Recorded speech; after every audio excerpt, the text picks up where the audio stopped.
Okay. I'll call to order the City Council meeting for March 31st, 2022. Everyone please rise for the Pledge of Allegiance. I pledge allegiance to the flag of the United States of America and to the republic for which it stands, one nation, under God, indivisible, with liberty and justice for all. Okay, roll call. Dave Webb. Here. Kevin Kadada. Here. Tim Rude. Here. Cindy Fier. Here. And Scott Palava. Here. Okay, tonight's agenda goes through 10X. Any additions, deletions, or corrections to the agenda? I move we approve the agenda as presented. Motion by Councilman Kadada. Second. Second by Councilman Palava. Any further discussion? All those in favor? Aye. Opposed? Motion carries. Consider approval of minutes. Consider approval of the minutes from the February 24th, 2022 work session and the February 24th, 2022 regular meeting. Any additions, deletions, or corrections to the minutes? I move we approve the minutes as presented. Motion by Councilperson Fier, second by Councilman Webb. Any further discussion? All those in favor? Aye. Opposed? Motion carries. No public hearings. On to presentation of citizens' petitions and comments. Comments limited to 2 minutes. So anybody up? You're not on the agenda. Now's your opportunity to speak. Anybody?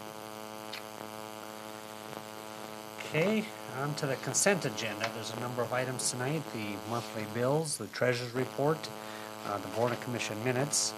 Consider approval of resolution 2022-15, a resolution appointing the mayor and city administrator of the city of Lonsdale to the Lonsdale Firemen's Relief Association, LFRA, Board of Trustees.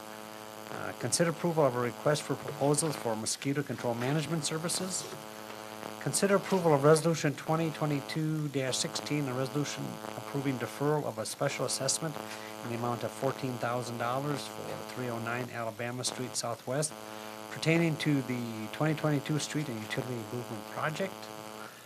Consider approval of resolution 2022-17, a resolution reestablishing the City of Lonsdale election precinct and polling place.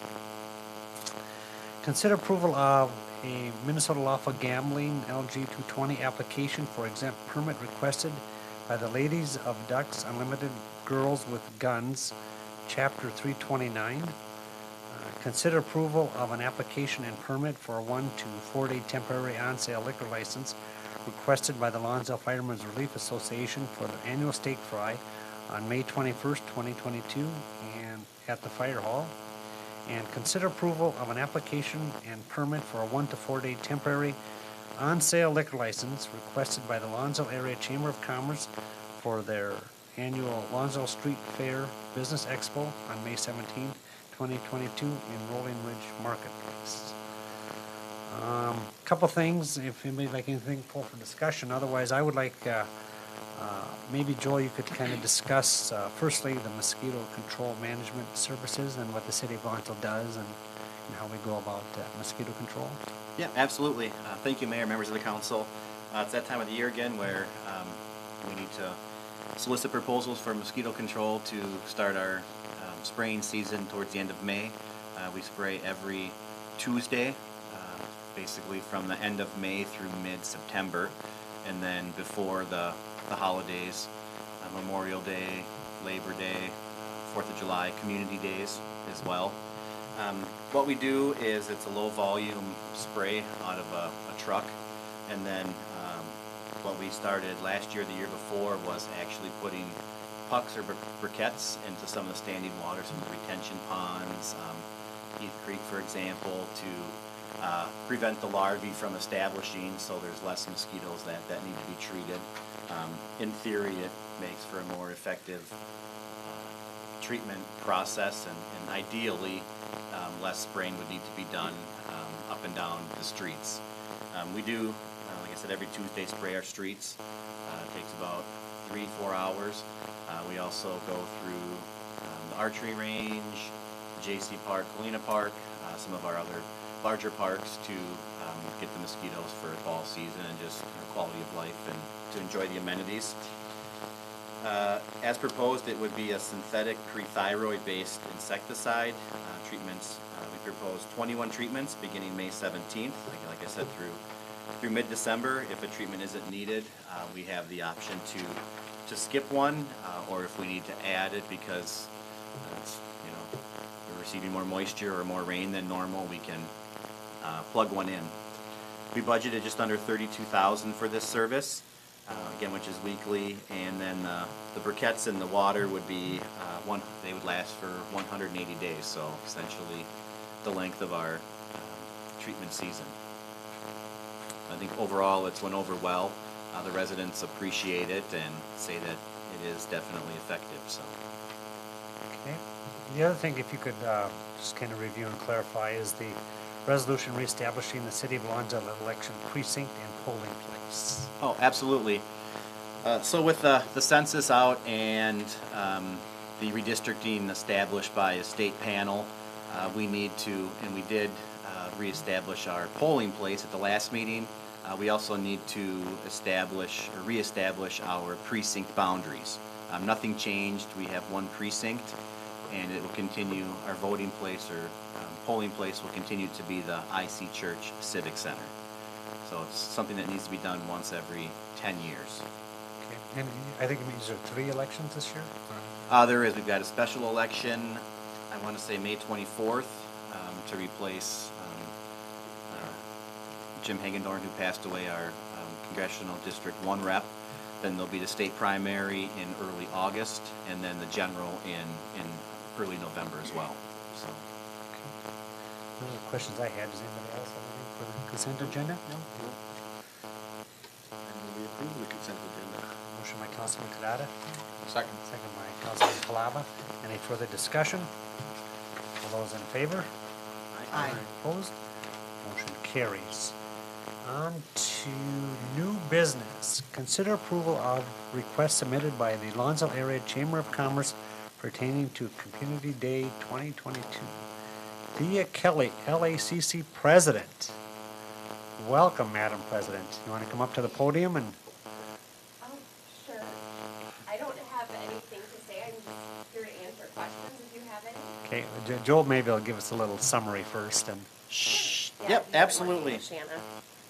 So this is an annual request for Community Days 2022.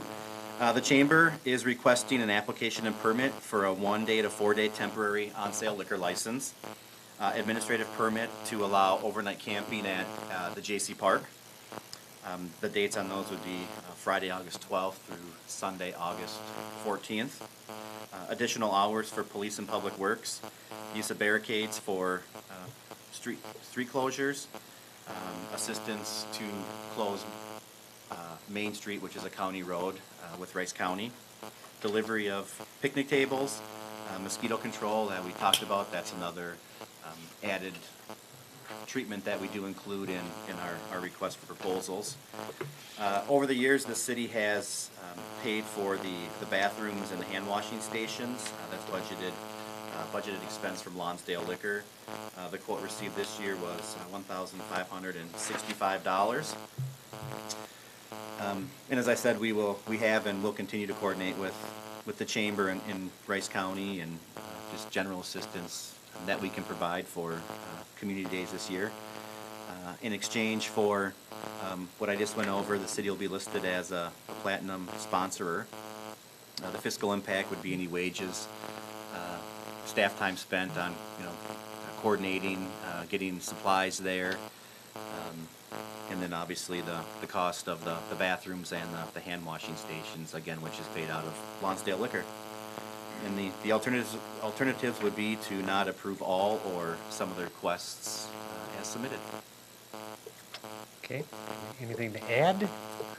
There haven't been any significant changes this year from past years, and no, we're just really looking forward to it and appreciate the consideration. Okay. Council have any questions? The only thing I can think of, maybe I missed it, the bleachers that we traditionally use, were we okay to use those again this year? Yeah, I don't know, have they been used the last couple years? Yeah, Or? yeah, for the wrestling. they got moved up to, Oh. so Uh, it might have been an oversight. yeah, if Okay. we've provided them in the past, I can will be bring that up to accommodated. Shannon. Like, the last meeting, the intent was to be set up exactly the same way as last year, so. Very well run. Yeah, it is. It really is. Takes a lot of volunteers. Are you contracting the alcohol? Is that still the plan? That is still. Yes. Yep, correct. They contract with Ray Bauer. And then also included with the request are just the courtesy letters to businesses and residents on Main Street, the map showing the proposed road closures, and again, like I said, the quote from Town and Country. Are you having bingo this year? I don't see a bingo permit. I don't know that we're doing bingo. Trying to remember, I was done by the Skywarn. uh, I think it might- Skywarn, I I don't some, remember that being a part of our, I They think did it by Skywarn Pat does it okay, independently. okay, so maybe. They use the, it's they use the something tents, but they do. I don't remember for certain, but Yeah. we go back and look at last year's. That's But, cool. yeah. Yeah, maybe they pull that. We have a little bit of time, so we can take care of any of that stuff. we can.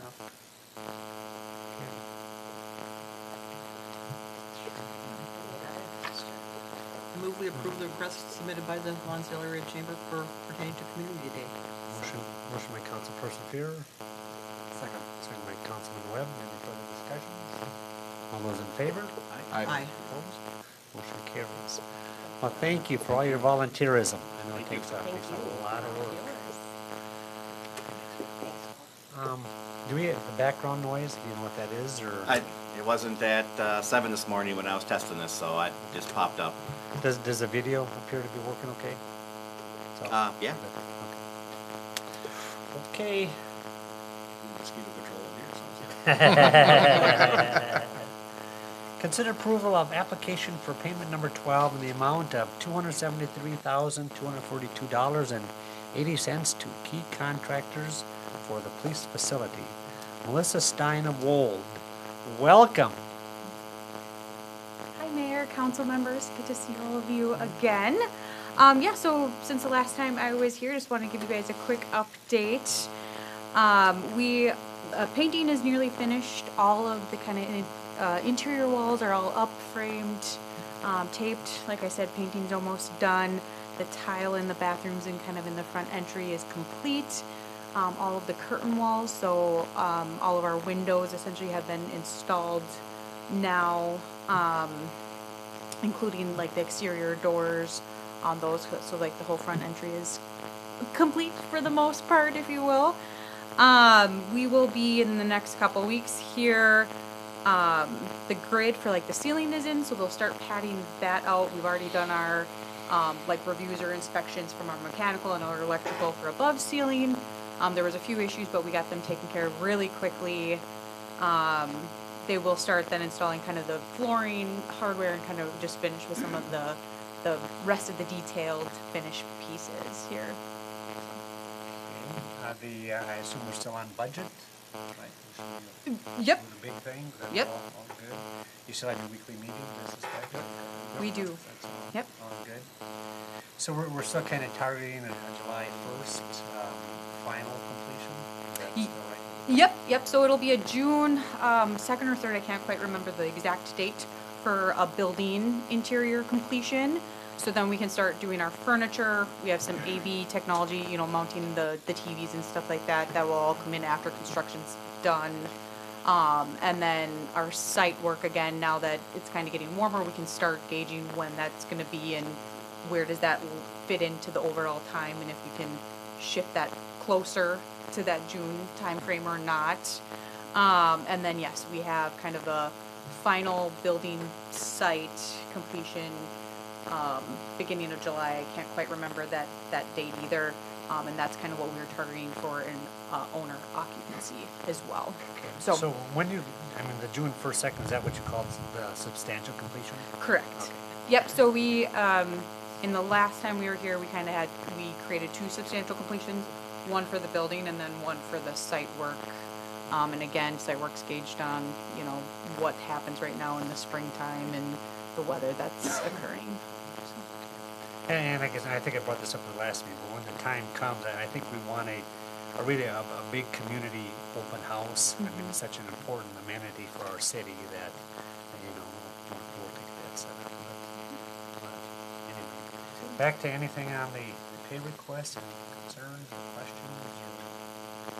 Coming along nicely. And look, it's all in line with where they are, in this, you know, at this point in the project. I'll make a motion to approve payment number 12 for $273,242.80 to key contractors. Motion by Councilman Palava. Second. Second by Councilman Kadada. Any further discussion? All those in favor? Aye. Opposed? Motion carries. Okay, excuse me. Consider approval of resolution 2022-18, a resolution accepting a bid for the Lonsdale new police facility project furniture components.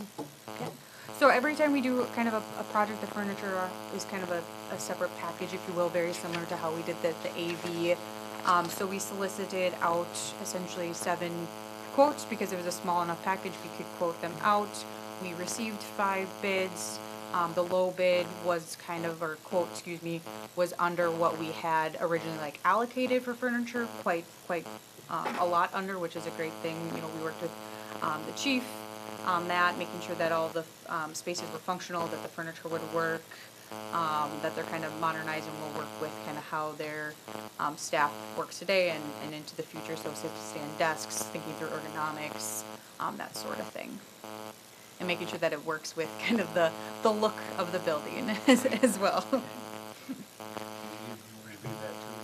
I reviewed it. I wasn't as part of the selection, so I'm just going off the notes. Well, Chief, are you happy with it? Yes. That's all we need to know. Yeah. Chief gives it a seal of approval. Yeah. Yes. I'll make a motion, we approve resolution 2022-18. Before we continue, I do have a couple questions Sure, for you, Rosa. absolutely. As far as the fabric on the chairs and things? Yep. How durable is that? We've got guys coming in there with utility belts on, you know, it's not 3-piece suit, these are working guys. Is the stuff gonna hold up? We don't wanna see it be, you know, worn and torn after a short time. Absolutely. Yep. So we made sure that any of like in the training room or the conference room, like the arms actually flip up so that they can get out of the way of the utility belts. But if someone did want to use them, they could. We make sure that the mesh, which usually we see on like the gun belts and stuff, that's where an area gets torn. That's more of a durable material. It's still a mesh, but it's more on the high end, higher gauge. And then any of our public spaces, we made sure all the furniture fabrics were durable, cleanable, bleachable, so that, you know, anything that might get spilt or on them can get cleaned and wiped down, along with any of the other kind of like surfaces. So we made sure that the finishes were either accommodable for like in the garage. We have a couple stools in there, made sure that they were, you know, industrial and that they were meant for the spaces that they were going to be utilized, or if they were in like a public space or other spaces that they were meant for how someone's going to use and function that space. So, Okay, yep. great, thank you. Yep, and then each one of them, similar to like building products, furniture has a warranty on it too. And then actually most of the finishes now have some sort of, you know, 5-10 year warranty on there as well. Okay, great, thank you. Yeah, absolutely. Okay, there's a motion by Councilman Kadada. Second. Second by Councilperson Pierre. Is there any other questions, any other discussion? All those in favor? Aye. Opposed? Motion carries. Thank you very much. Thank you. Thank you.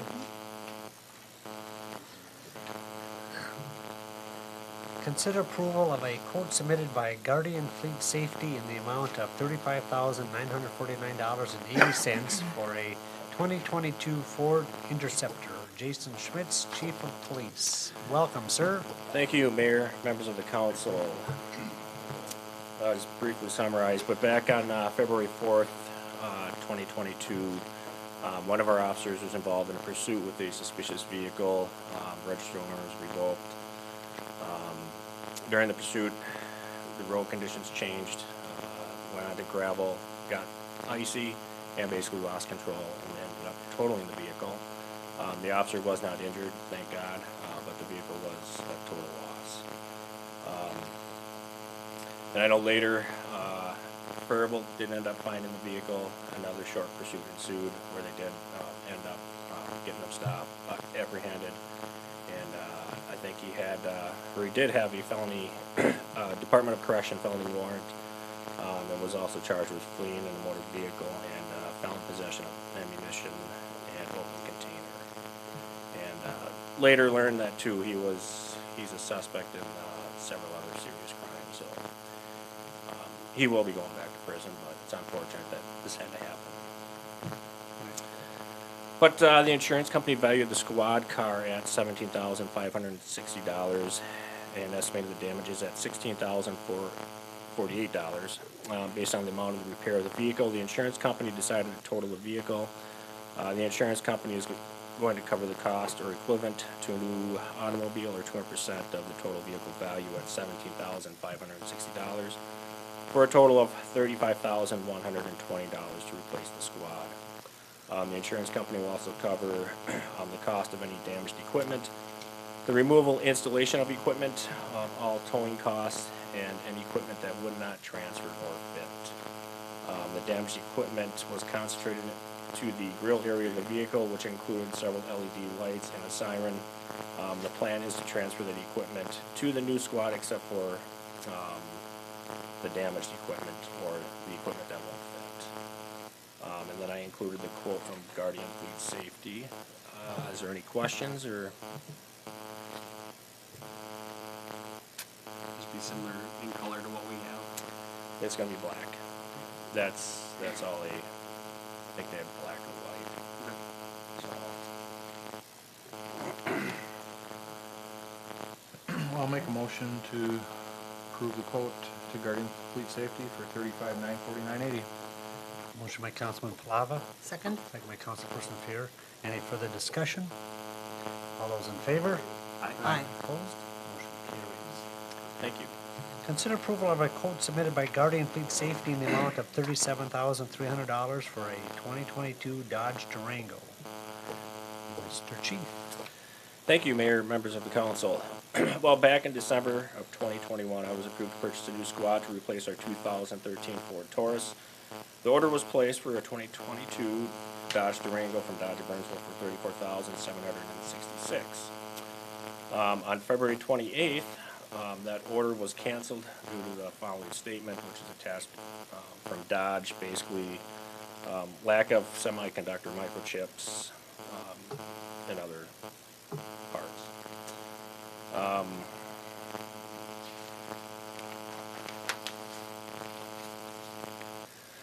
Guardian Fleet Safety, who does our squad builds, also orders several vehicles for agencies that may have been involved in an accident and need a replacement squad. I did reserve a 2022 Dodge Durango after learning our 2016 squad was totaled. I also reserved a 2022 Ford Explorer after learning our squad was canceled and the demand from Guardian Fleet Safety had received, for several vehicles from other agencies that received the same notice. Guardian Fleet Safety is essentially just basically holding the vehicle until it's approved. So we weren't the only agencies that got this notice. A bunch of agencies got this, and typically our vehicles are ordered the prior year because it's on a state contract bid. So dealerships don't have, just state contract bid vehicles laying around. So this would increase the total for the squad and equipment to $57,610, which was about $2,500 more than if we would have gotten the previous squad, the one that was ordered. Well, there's not a heck of a lot you can do about it, is there? Well, it's unfortunate. I Yep. mean, I thought about, if we didn't order, could we make it through to the next year? But then too, what's that price going to be? Is it going to jump up another $3,000 to $5,000? And then two, are we going to be able to get a vehicle? Just the way things are. Right. How will this affect our budgeting process? Now we're gonna have two 22s. Typically we've had them spread out enough. I can't see that we're gonna budget to have two new ones and one down the road in 1 year. You know, it's not at some point. No, and I looked at that, and it's probably gonna be 3 years. Okay. So basically, one of the cars is gonna get driven a little bit heavier than the other new one, just get those miles up there to make that difference. Sure. So they're not all at the same mileage. Makes sense. Well, we definitely need vehicles. And this was budgeted. Yeah, this was budgeted. Approve a quote submitted by Guardian Fleet Safety in the amount of $37,300. Motion by Councilman Kadada. Second. Second by Councilman Palava. Any further discussion? All those in favor? Aye. Opposed? Motion carries. Presentation of 2021 Lonsdale Police Department Annual Report. Chief of Police Jason Schmitz. Thank you, Mayor, members of the council. Well, during 2021, the new public safety facility continued to move forward after months of planning, which led to the groundbreaking ceremony held in May to kick off the construction of the project. The project started out great and was moving along quickly, but came to a halt early in the construction phase with issues with the precast walls. After a frustrating 12 weeks, the precast company was able to get the correct colors, and the project started to move forward, which has made great progress in the last few months. Once the building was enclosed and work began on the interior, the city administrator Joel Erickson, council member Scott Palava, and I have been meeting with Wold Architect and Key Construction on a weekly basis on project updates and issues. Given the construction environment, construction has been moving forward on a revised schedule with a completion date set for July of 2022. From everyone at the Lonsdale Police Department, we'd like to thank the mayor, council members, and the community for their support with this project. Also, I'd like to thank City Administrator Joel Erickson and Council Member Scott Palava for all their work and time spent on this project. The Police Department continues to participate in the Towards Zero Death campaign throughout 2021. The state had a total of 501 traffic fatalities in 2021, an increase of 26%. The main reason for that increase was speed-related accidents. We also had a surprise audit or compliance review in 2021 by the Minnesota Board of Peace Officers Standard and Training. The audit checks to make sure we have the correct policies in place and they meet certain requirements. They also make sure officers are attending the required trainings each year. During 2021, the Lonsdale Police Department continued to provide 24/7 public safety services to the community of Lonsdale. The officers that provide those services are myself, Officer Todd Franklin, Officer David Orr, Officer Jack Schleichert, Officer John Feeling, Officer Luke Morris, who resigned last year, part-time Officer John Peshda, part-time Officer Brody Cup, and our records receptionist Candace Parkles. The Lonsdale Police Department had some staff changes throughout 2021. In November, full-time Officer Luke Morris resigned after 4 years of service with the community. Luke Morris accepted a position with the Rice County Sheriff's Department. We also hired Brody Cup as a part-time police officer in November of 2021 and currently attempting to fill a full vacancy spot. And that, I think we advertised back in January. Received 11 applications. 2 dropped out. We ended up interviewing 3. We backgrounded 1, but during the background process, we decided not to proceed with that applicant. So now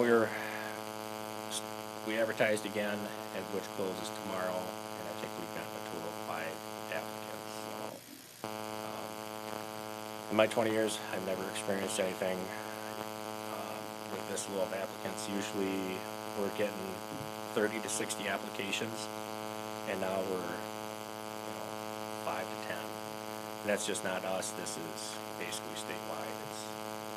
And 2, the number of agencies that are hiring, I've never seen so many agencies hiring. So hopefully that does turn around. Officers also had 480 hours of continuing education and training throughout 2021. Some of that training comes from Patrol Online, which helps officers meet those required courses. I also had 2 officers attend a 40-hour course in crisis intervention training, which provides officers the skills to recognize and deal with individuals experiencing or dealing with mental health issues.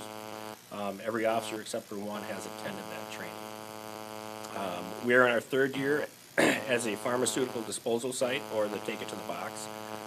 For 2021, our disposal site disposed 93 pounds of pharmaceuticals, which brings our grand total to 180 pounds. So anyone having pharmaceuticals laying around, please drop them off at the police department. After going a full year without community events, it was great to get back to having events, getting together with and meeting new people in the community. During 2021, the police department participated in the following events. The Villages of Lonsdale hosted a Lonsdale Appreciation event during Police Week in May.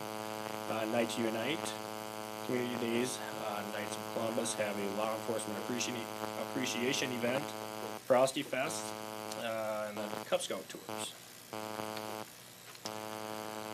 Given the defund the police movement in 2020 and 2021, the officer staff of the Lonsdale Police Department have been very blessed to work for the community that has been very supportive throughout the years. We very much appreciate the thank you cards, the letters, the donations received throughout the year. And just from everyone from the Lonsdale Police Department, thank you. And we look forward to providing public safety services in 2022. So with that, after that, broke down our total incidences for 2021, which we had a total of 3,393, which was like 67 less than 2020. And then the next one is our crimes against person property. Our theft from vehicles decreased by half. Did see a little increase in theft. Burglaries dropped by 75%. Property damage vandalism was up a little bit, and criminal sexual assaults was down, but domestics were up a little bit. Traffic-related incidences, our traffic stops are down from the previous year. Our DWIs up a little bit. Citations issued were down from 2020. And then we saw an increase of motor vehicle accidents. We definitely have a lot more traffic in Lonsdale. And then some of the other incidences that we deal with throughout the year, animal calls, medicals, obviously up. Ordinance violations, check parks, businesses, and then suspicious activity. And then it kind of breaks down all our incidences for the year and how many we've had of each type. And then two, if you wanted to compare it, how those compare to 2020. And then also in here should be kind of our, our count for days per week to kind of give you an idea of what days tend to be busier than others. And then it divides it down to kind of priority 1 to priority 3 calls, priority 1 being more severe. So behind that, I just included a letter of our successful compliance review from the Minnesota Post Board, which is a lot of time that goes involved in getting all that material together for them and for the audit process. So with that, if anyone has any questions or... I just want to reiterate, and I've told you over the years in the department, you guys do an absolute excellent job. I think what really sets you apart is you're so community oriented. Like you mentioned, the National Night Out and the villages and the schools and all those kind of things, and that really means a lot in the community. I think, as you mentioned, all this jazz with the defund the police and all that kind of stuff. We as a council and as a community are just so supportive of what you do and just do a great job, and just can't say thank you enough for all your work. No, that definitely makes it easier, especially when you got the community support. It's just great. Okay. Thank you very much for all your work. Thank you. All right, thank you. Good job. Thanks. Consider approval of Resolution 2022-19, a resolution approving the issuance of general obligation improvement bonds, Series 2022A. Mr. Erickson, I believe you're going to handle that item. I am. Unfortunately, Paul Dono's here was something come up at the last minute and was unable to attend. So I told him I would fill in for him. This is a standard resolution that we adopt when we begin the process to secure financing for tree projects. This is the next step with the council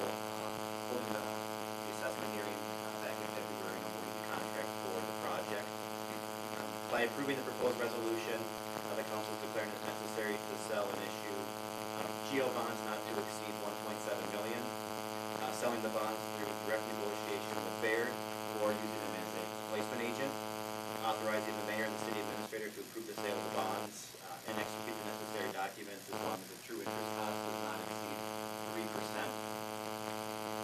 Stating the city council will approve the necessary resolutions after the bonds are sold, authorizing Baird to prepare an official statement, and then stating that the resolution will expire at the end of this year if the bonds have not been sold. There has been interest from several banks for a private placement, so I know Mr. Donovan is working with them to see what we can come up with to get us the best rates. That would save the city probably about $10,000 in some review costs and bond rating. We do have some assessments that have been prepaid. You'll see in the finance plan, it shows the bonding, and then we've received some prepaid special assessments, so we're using those to reduce the amount of borrowing, and then given the timing of our first interest payment, we need to account for that as well. So even since we worked with the $50,000 in assessments that have been paid, we received more to cover that $70,000. We do have the cash from the project that we need. Based off of what's included in the packet, we're looking at levying $65,000 for the next 15 years. We always require a call date, so that's looking around year 8 or 9. Interest rates, obviously everyone knows they're ticking up. We're looking at a true interest cost of 2.2%, and then an all-in, which includes financing, of 2.38%. So still historically low rates, but not what they were last year when we refinanced that first project. And then, in addition to the debt service portion, will be paid for by water and sewer, proportionate to the project costs. If there's any questions, staff would recommend that resolution 2022-19. Well, I think it's a way to keep going on these projects, that's for sure. I move we approve resolution 2022-19. Motion by Councilman Kadada, second by Councilman Webb. Any further discussion? All those in favor? Aye. Opposed? Motion carries. Now, this next item may have changed. What's on your agenda is consider approval of a request to waive all or some of an on-sale liquor license submitted by the Lonsdale Lions. A couple of Lions members are here, the president, Lion Al, and the treasurer, Lion Dale. Maybe Joel, do you want to just kind of give us an update of where this is at? Absolutely. We did meet with the Lions and Baseball Association earlier this week to come up with a plan of how we could make this work for them. And based off of what came out of there, I followed up with the state, and initially it was we could qualify for the liquor continue with 3-2 or not have a license. I followed up with the state, we ended up speaking on Wednesday, and now what they're saying is there's only two options, well, three, I guess. Continue with 3-2, apply for and consider approval of a temporary liquor license, like we just did for the Relief Association and the Chamber. That would allow up to 12 days or events to have strong beer. Or these organizations could contract with someone who already has a caterer's license, which they would provide, cater the food and the alcohol. And that's not a license that the city issues, that's actually issued directly to the state, because that caterer could be in different cities. So the state is the one that reviews and approves that license. So the dilemma, of course, is because the 3-2 shortage, is what I'm understanding. So in Minnesota's kind of unique now, is that what I'm understanding? One of several states that still has 3-2 and now going to Sunday sales. Really not a anticipate 3-2 is probably just gonna go by the wayside. So then what happens? I understand, is the state legislature working on this, or what's gonna happen to all these ball clubs? There's some bills at the Capitol that are being reviewed, but of course they won't comment on them because they're not law. They're saying this is the law and this is what we're implementing. Since you guys are here, do you have any comments or thoughts? Are we gonna research 3-2, or? I put in a call to the distributor's salesperson today, and obviously he didn't call me back, so I talked to him 2 months ago, and he said, don't plan on it, it's just not available. So, kinda hung out to dry unless we can figure something else out with a strong liquor license. We just gotta figure out how to operate. Is there the other supplier, you know, is a different brand? Is that, They're all in the same boat. are they? Yeah, all the breweries are, we are literally, it's my understanding, the only state that has 3-2. And it's just, whether it was COVID driven or, like you said earlier, the Sunday liquor license, it's a thing of the past, really. Right, right. So I don't know what to think. I mean, obviously, I think the ball games, I mean, the DRS and you guys are gonna start, what, 3-4 weeks in April typically. I don't know if you're able to get some beer or to see what I tried happens. to get hold of them and they didn't return calls, so I'm assuming at this point, I'm gonna go with what he told me 2 months ago, it's not available. That's the best answer I can give you at this point. Right. Mayor and council, I think one of the biggest challenges for us is funds online. When we have our pancake breakfasts, which that's a nice change. And then our concession stand is our other big way to continue to bring in dollars, which as we all know, here in Lonsdale, we take all that money right back to the local family community, to our school, East Craig, that's our biggest challenge. So we're gonna try to problem solve and figure out what we can do here. Because the concession stand, people will still buy food, but the reality is the number of people that when we work that stand and say, we love coming to Lonsdale because we love moving forward. Or the young kids getting that we can offer that beer ourselves.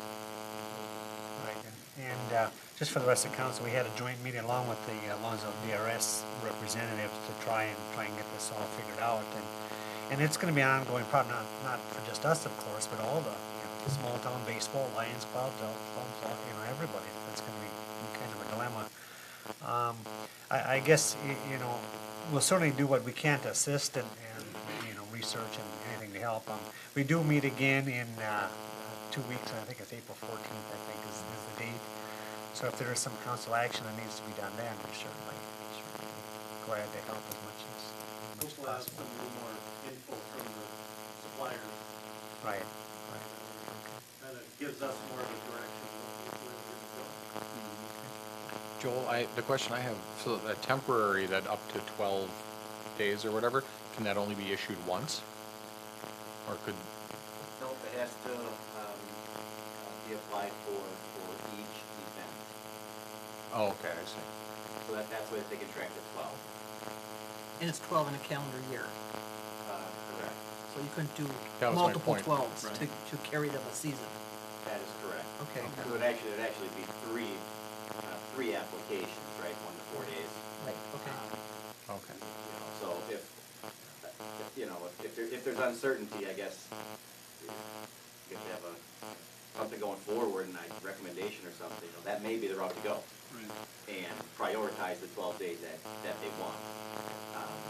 Now, we would probably have to put something in that motion, if there was a rain day or something canceled, to allow staff to, in those situations, approve the license administratively. Because it may be, because if, regardless of if the event is held or not, that's a day. So if it is a rain day or someone can't, the event's not happening, we would want to make sure that was canceled and that the makeup day or event day is counted for in a new application. Well, we may not be able to wait 2 weeks for the council to approve that, so. Right, and you're saying they don't have to be consecutive? I mean, it could be Tuesday and Wednesday for 6 weeks, for example. Okay, I don't know if That that, may be the bridge. right. Joel, It's certainly not the long-term solution. Right. in the information that you've provided us here with the city code and the statute 340A, cities between 2,500 and 5,000 population can only issue up to 5 on-sale liquor licenses without having a referendum vote to issue more licenses. So the referendum would happen in the city, at the city level, correct? That is correct. yes. Okay, but then you go down a little farther and you go into the on-sale stuff. Whereas statutory cities of 2,500 to 5,000, not more than 5. So you can have more than 5 if you have a referendum? Is that, I mean, Correct. Yep, so the referendum, the question would be, and I didn't include that part of the statute, but this actually has like the question that you would ask. Sure. Basically saying, are you approving the city be able to issue more than the 5? okay, Now, I didn't look into it that much to see if you have to specify 6, 10, or just beyond, yeah, just an open-ended. And that was actually a discussion we had on Monday at our Yeah, meeting. if you think it came up, like Montgomery, they've gotta have more than that, more than 5. but- Exactly, But yeah. their population, we're a higher population.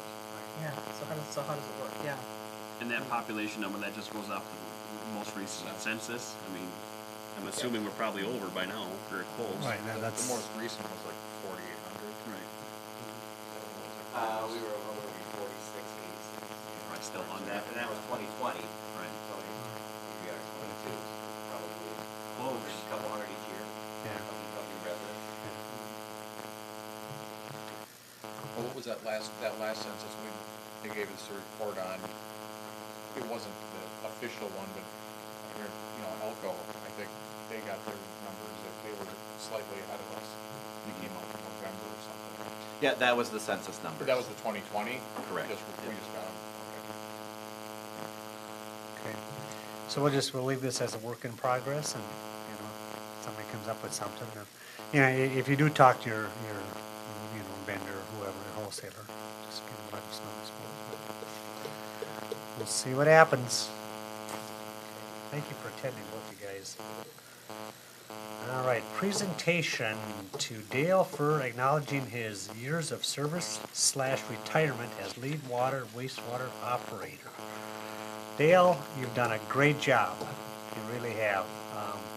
There was a long list of accomplishments here, but I had one of the council members just kind of summarize it. Otherwise we'd be here all night.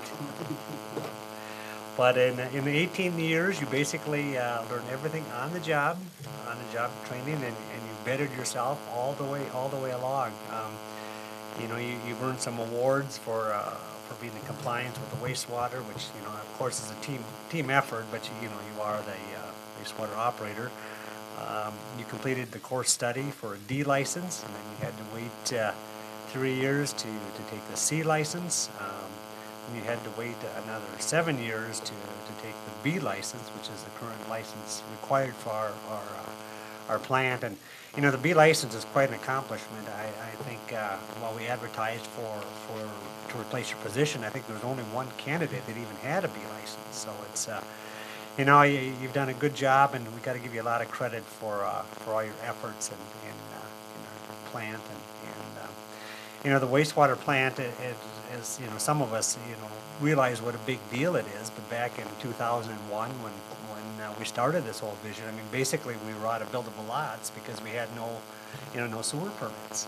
So it's really been really an accomplishment, I think, and we're within a year or maybe 2 years at the most of having it paid for. So that's another great accomplishment. Then simultaneously, we actually just did get another award today, and this is not only for Dale, but it's for the entire public work staff. But it's a certificate of commendation that this wastewater treatment facility operational award is presented to Lonsdale wastewater and its staff in recognition of exceptional compliance with the Minnesota Pollution Control Agency, the MPDS/SDS wastewater permit during the 2021 review period, The dedication to protecting Minnesota's waters are duly recognized and appreciated by the state of Minnesota. So that's a big shout out to all you guys and to the wastewater plant. And as most of you know, Dale is having a retirement party on Saturday, so I think some of the jokes and the stuff of the hauling the waste we'll maybe save that for the party. But there is one story that I got to tell though. That just so the city contracts out hauling the waste from the treatment plant. And Dale, he's always a go-getter. He's always up there working, and so they got the big hose that goes into the tanker truck and all this kind of stuff. And so Dale's up there working. Maybe you want to tell the story, but apparently the pipe or the hose comes loose, right? So now it's all on Dale. All the waste and all that kind of stuff. And well, the story digresses from there, but we'll leave that for Saturday. But I guess if you want to come forward, Dale, the city council and city staff, we did get you a plaque. It says Dale's number 1 and number 2. A lot of number 2, though. Job security. Right. Let's try to get the whole count for you if we can. So, on behalf of the city of Lonsdale, the city council members present to Dale here the recognition of your contributions and dedicated service to the city of Lonsdale and its residents. Thank you for helping Lonsdale the community that is today. 2004. Thank you, good sir. Thank you.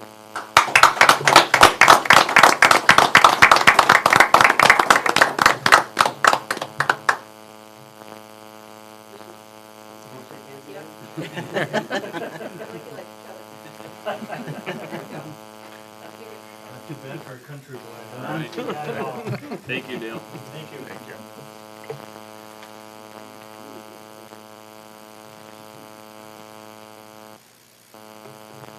All right, yeah, very nice.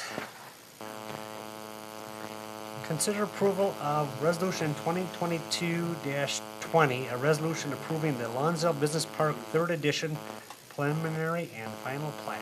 Mr. Baker. Thank you, Mr. Mayor and members of the council. Out in the business park, we have a new business coming. The next 2 agenda items are dealing with that. So the first one is the preliminary plat and the final plat. What's happening is there's 11.4 acres that's proposed to be subdivided, and it would be divided into 2.6 acres, and then the rest would be 8.8 acres, which would be for potentially 3 more businesses or future lots, or those could be combined because those are going to be going into an outlot. So the owner is GPM Lonsdale LLC, and the applicant is Keim Construction. The Lonsdale Business Park was constructed in 2013-2014 to be shovel-ready for industrial and commercial industrial development. So everything is in place, it's shovel-ready. Since this development, 2 businesses have come in, TMI and Dispatch Trucking. The zoning is I2. The proposed use, as you'll see in the next agenda item, does fit. It's manufacturing and office. So KCI, as the applicant, is proposing to subdivide the property, which is currently Outlot D, into Lot 1, Block 1, and Outlot A, Lonsdale Business Park, 3rd Edition. This is the first step in getting this new business to town. So at their meeting on March 21st, the Lonsdale Planning Commission held a public hearing, and they recommended approval of the preliminary and final plat. And then, of course, attached is the associated maps and the preliminary and final plat.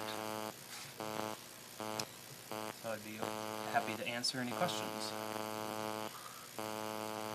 Planning and zoning, any comments, Planning and questions? zoning looked at it, a couple questions, and those were answered, and I think it's one of the greatest neighbors we can have in an industrial park. It's gonna be a quiet neighbor. I believe it's gonna bring in some 15 new jobs. I think it's kind of a home run again. Good. Okay, Anything else?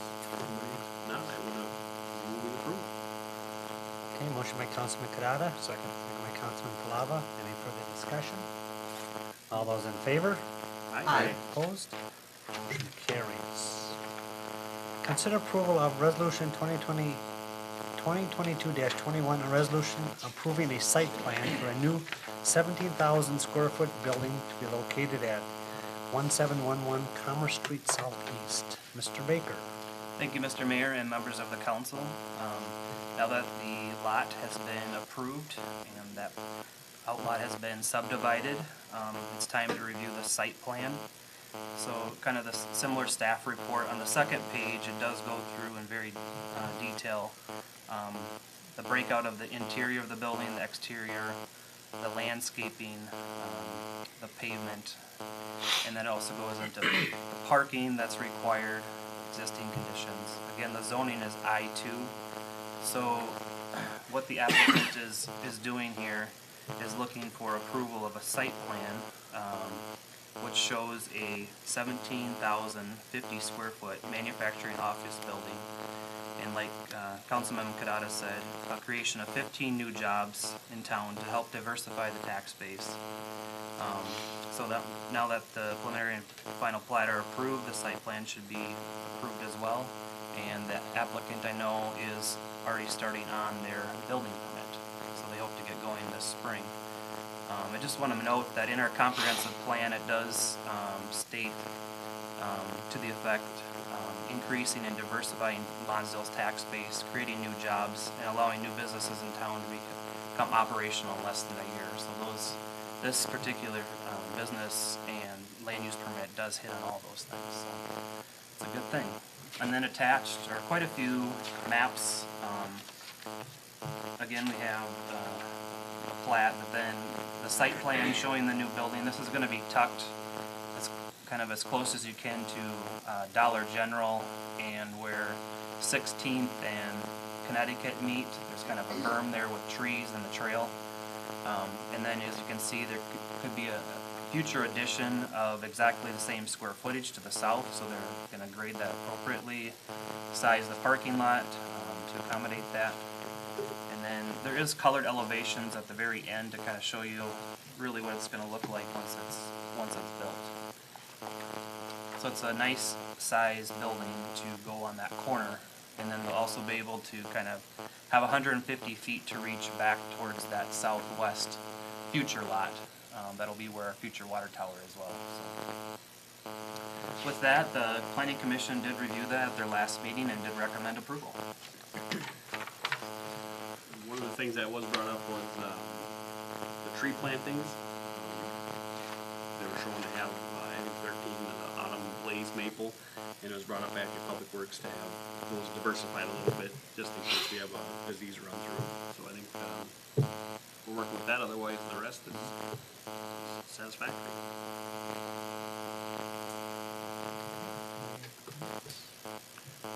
It's be a welcome addition to the city and on multiple different levels. Make a motion to approve resolution 2022-21, approving the site plan for a new building at 1711 Commerce Street Southeast.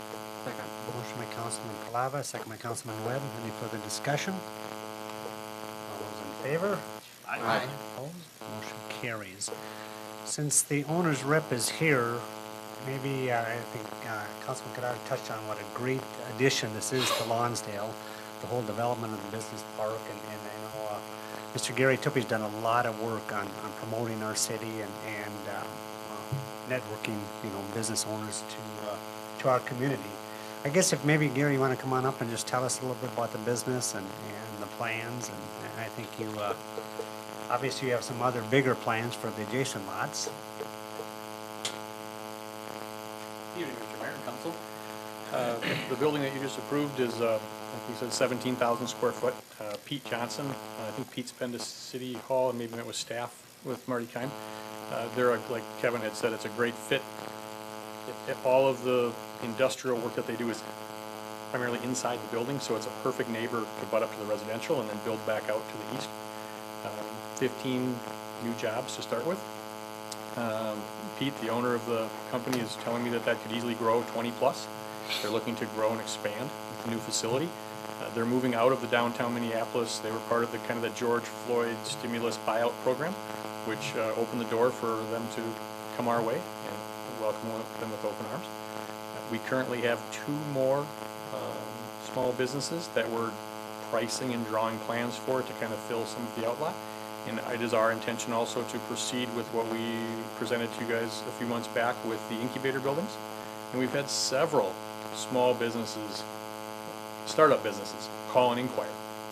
And we're just honestly trying to just get our hands around some of the pricing. Things are moving so fast out there right now. It's really hard to give these people prices with especially the oil prices right now. These styrofoam products, steel prices. We can't even get quotes from vendors that they basically tell you that we'll give you the price the day we ship. Well, it's pretty hard for people to get financing when you don't even know, So, but we're doing the best we can to work that out. I think getting the incubator building up and going for people then to see and move in, not as a custom build, but kind of a spec, will really help that situation. So we're excited, looking forward to a good year here. I just want to say on behalf of the city that we've actually been pretty fortunate to have you develop in our city. Our EDA and our chamber do a lot of marketing and all that kind of stuff. But really, it's the networking. Basically, you brought dispatch trucking to the community. We had meetings with Pete Johnson, a year and a half ago. And I guess for the audience, maybe you're not aware, but Gary and his partner was actually our first developer in Lonsdale in 2001, I think. When we started. 20 years. So you have a lot of family here and all that, but just really appreciate all the assistance you've been able to give the city of Lonsdale with the business park and all. I appreciate that. It's home for us too. Yeah, good. Thanks, guys. So good. Thank you. Thank you. All right. On to consider approval of ordinance 2022-309, an ordinance updating City Code Section 30.01, Parks and Recreation Commission, and City Code Section 153.021, Planning Commission. Mr. Baker. Thank you, Mr. Mayor and members of the council. We have a few ordinance updates over the next few agenda items here. This one we started kind of at the end of last year, beginning of this year, just a simple update of some of these that have been out for 15 plus years. So as far as the Parks and Rec ordinance, what we're looking at doing is updating or changing the composition of the commission to update and reflect current practices, including meeting times and the annual report. As far as the planning and zoning, again, commission membership and vacancy procedure to reflect current practice, and then meetings updated to reflect current practice, and then meetings determined by the commission and monthly meetings may be canceled if there are no business agenda items to discuss. And with the attorney's help, we did revise some of the paragraph on personal conflict and interest. So this has been reviewed by the Planning Commission and recommended approval of. What's going to be changing is everything in red. If it's strike through, that will be leaving, and if it's just in red, that'll be the new language. So just kind of some minor updates to those 2 sections of the code. Questions, anyone? Comments? Looked at on both the boards, and just some minor things, housekeeping things. We thought that was important to get done. Therefore, I move we approve. Motion by Councilman Kadada. Second by Councilperson Fear. Any further discussion? All those in favor? Aye. Opposed? Motion carries.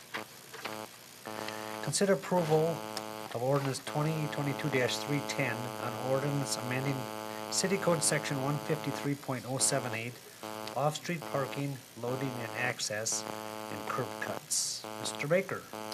Thank you, Mr. Mayor and members of the council. Last year, the council approved a CUP for a second driveway along 2nd Avenue Northwest. At that time, it was kind of advised for staff to look into more of an easier process for those types of requests to be handled. So in reviewing with at our Public Works meeting and through the Planning Commission, what we came up with was just some minor changes as shown on the attached red line version, Exhibit A there, is basically we will, instead of using conditional use permits, use right-of-way permits, and then instead of the city council, it'll be the city engineer and public works director that approve those right-of-way permits for that second access. Otherwise, the other changes that we're looking at for this Curb cuts and driveway accesses would be just the driveway widths and then actually spelling out access or curb cuts, because sometimes it might be a surmountable curb, so we want to make sure that we have the right width on those as well. And it does have kind of our spec that WSB has made for our driveways, both residential and commercial. Otherwise, the Planning Commission did review this at a couple meetings, and they held a public hearing and approved it on February 28th.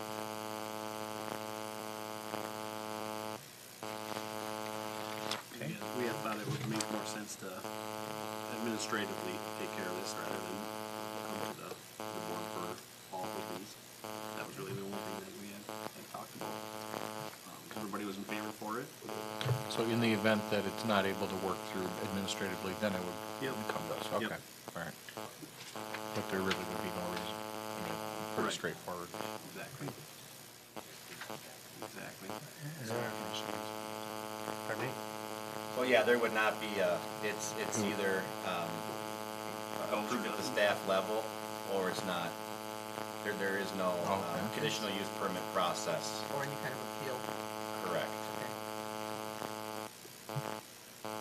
I would assume it would still come to the city council after that. Does. Probably will, but just want to make sure everyone Right. has a clear understanding. Right.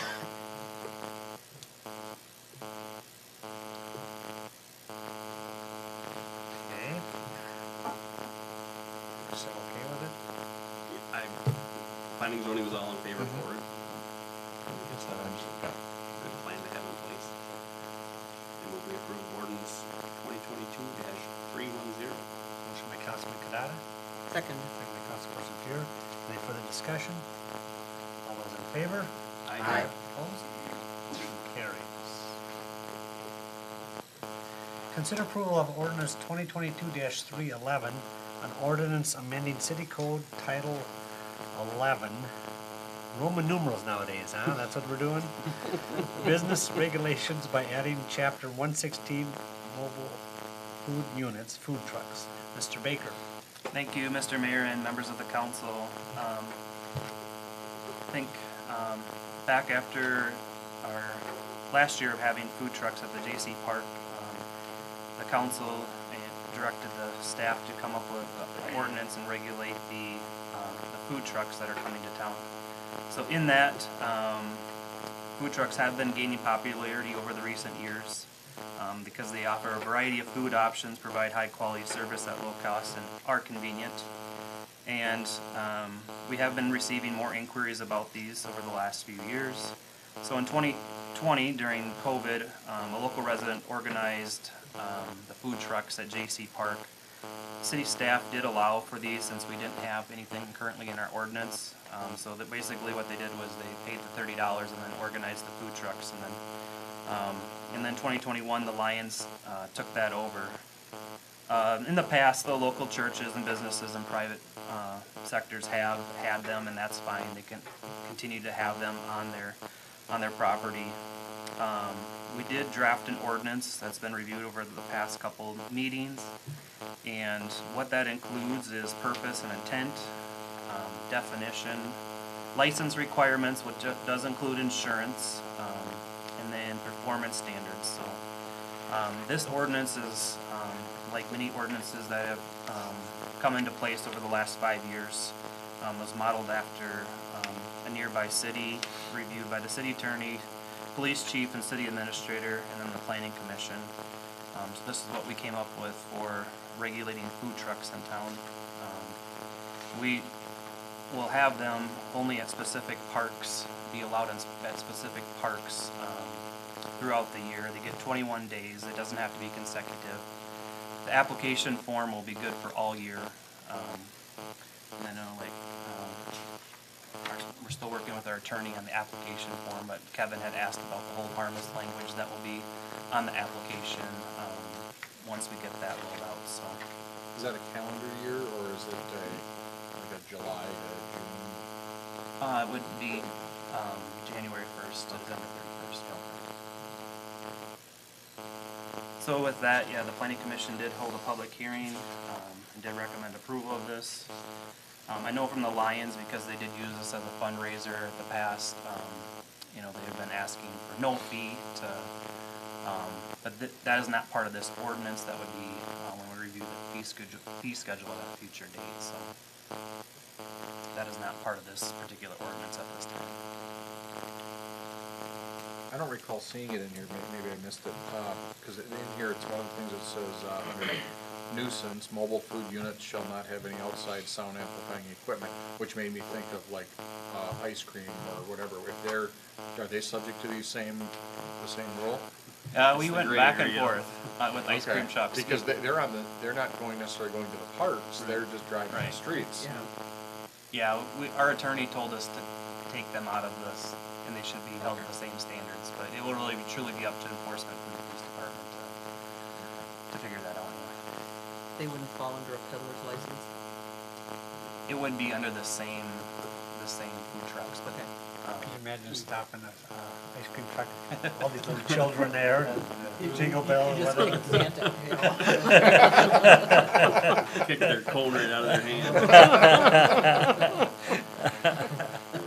I think We were actually, you know, that was brought up at planning and zoning too. I wondered what to do with that. Yeah. I think some cities made the news in the past for trying to license lemonade stands, and that doesn't go over very well. Yeah, no, I just wondered, I was just curious, that, when I read that line, it made me think of, Right. you know, they would be in violation, so. You kind of glanced over a little bit, but so the food trucks, for example, will probably start at the end of the month or early May, I suspect. What about if the Lions request to have the fees waived? Do we want to do that on the 14th? Or how do you want to handle that, or want to handle it administratively, or? As of right now, there is no fee. Okay. Okay. It would have to be approved by the council, so. Okay. Okay, any other thoughts on the food trucks? It's a good starting point. We never write an ordinance that's 100% perfect. There'll be something that crops up and have to deal with it down the road, but for now, this, I think, it covers, you know, the vast majority of it, so. I move we approve ordinance 2022-311. Second. Motion by Councilperson Führer, second by Councilman Webb. Any further discussion? All those in favor? Aye. Opposed? Motion carries. Consider approval of Resolution 2022-22, a resolution approving a DNR outdoor recreation grant application. Mr. Baker. Thank you, Mr. Mayor and members of the council.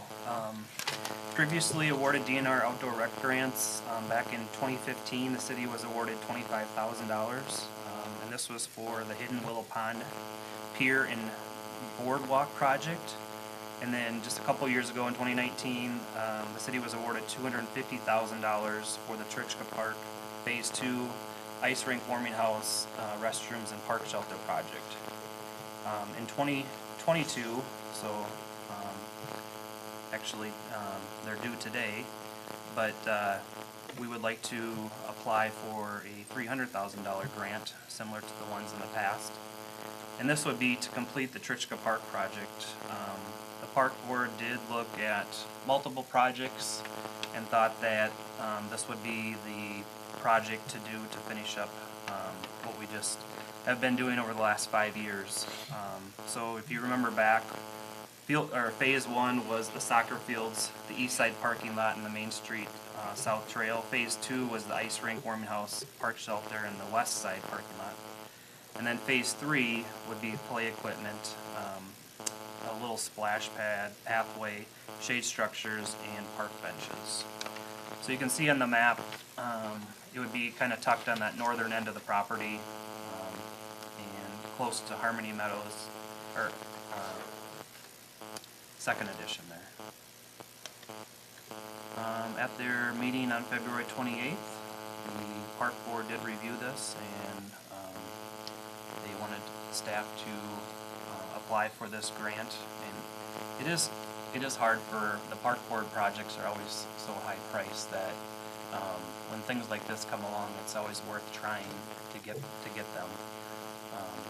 The the projects are always 100 plus, so whether it's trails or play equipment or whatever it is, so it's nice to be able to offset the cost by 50%.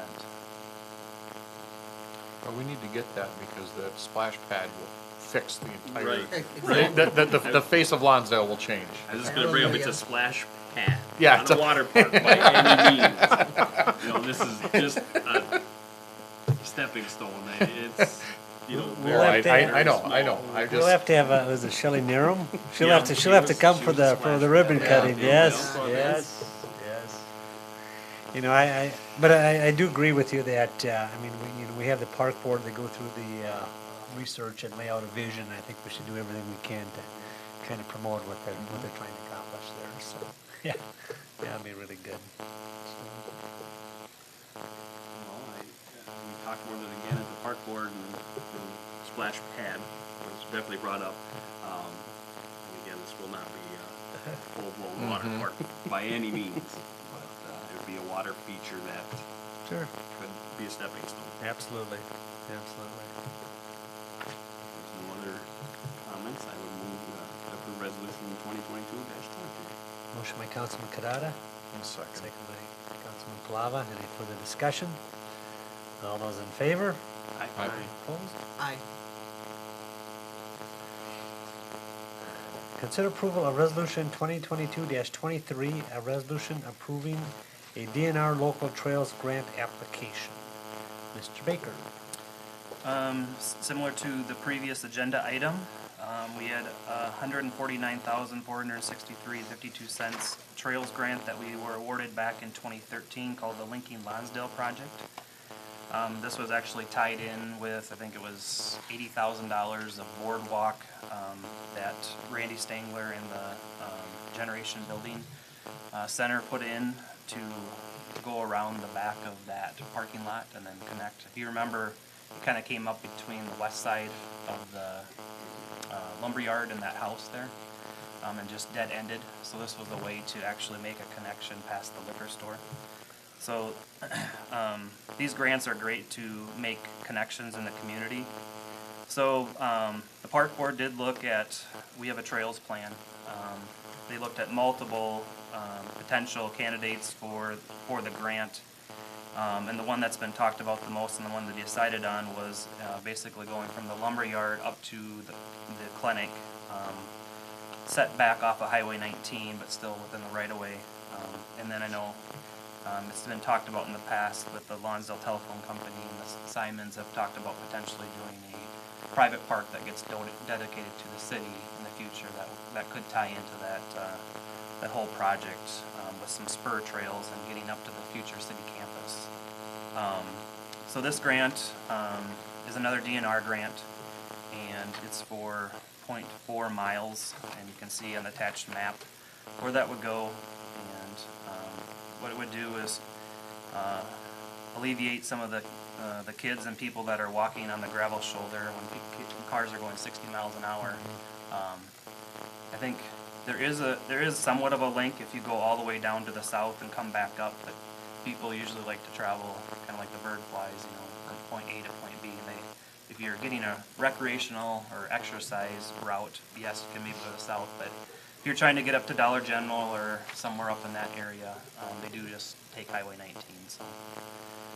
So this would be one that we would try to apply for again and see if we can get some money to offset the costs of putting this trail connection in. I think that would certainly be an important link there, especially with all the construction going on there. The question I have is, what happens down on the west end there in front of the private businesses there?